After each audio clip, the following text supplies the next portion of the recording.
In recent years, I've been really interested in this idea of memory and what memories actually are. My paternal grandmother, who is buried right here, she died when I was 2 years old. I don't have any physical memories that I remember of her. So in a previous project, I superimposed through augmented reality those home videos on top of her gravestone right here, and I tracked them to the gravestone. So when I come here, I can see these home videos of these memories that we've once shared, and in a way kind of relive them, where we're both physically present in the same spot, in the same space, reliving memories that we both share that I don't quite remember, but she does.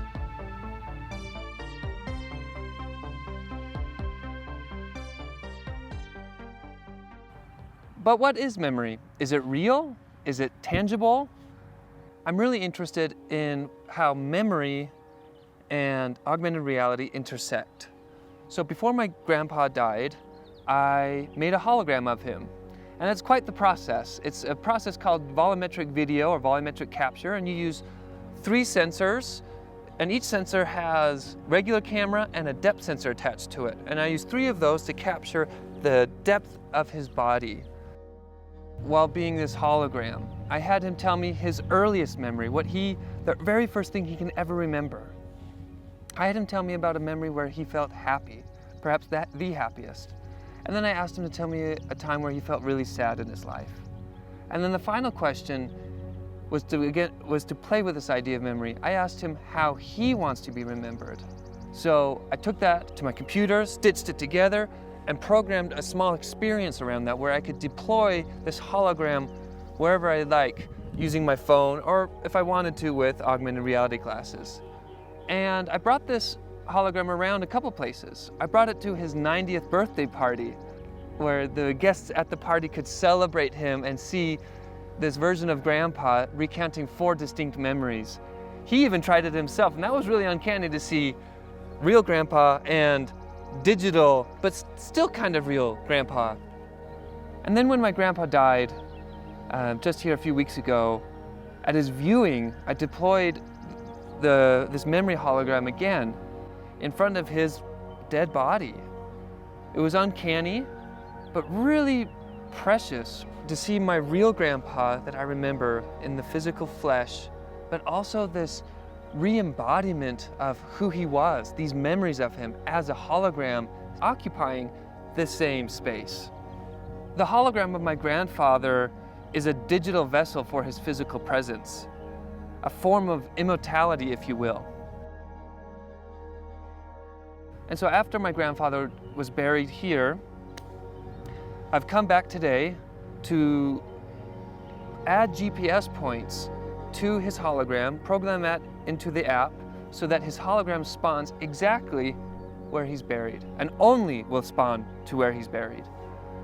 To see this resurrected form in a digital vessel, this hologram cannot be my grandfather, yet it is this immortal embodied memory of him that will persist long after we've buried him here in the ground. I'm interested in this intersection of presence and memory. I decided to make a hologram because I'm drawn to this volumetric video process as a way of capturing an imprint of our presence, a process of ectasis, like the shedding of skin. We shed a version of our being that persists in this physical dimension. If the hologram can replicate our presence, is it also then our memory? And if the hologram is able to live beyond our physical bodies, does it then become a form of immortality or even resurrection? Perhaps exaltation into the metaverse. My name is Gene K. Christensen. I was born in 1931 in a little town in Deaver, Wyoming.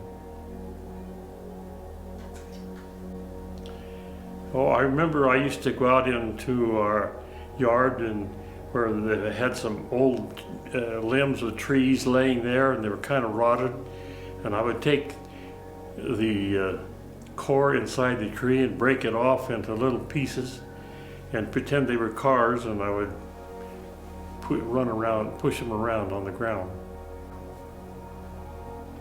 I could have been 4 or less. I felt the happiest in my life in 1953 when I was in Korea in the war, and I was getting ready to come home pretty soon. And I got a letter from my girl back home telling me that she was ready to get married.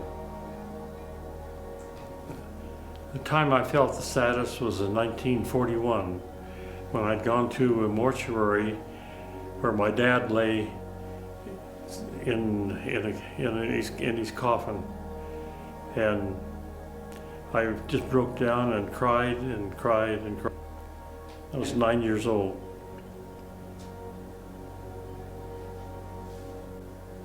Oh, I'd like to remember that I had a good family and great children.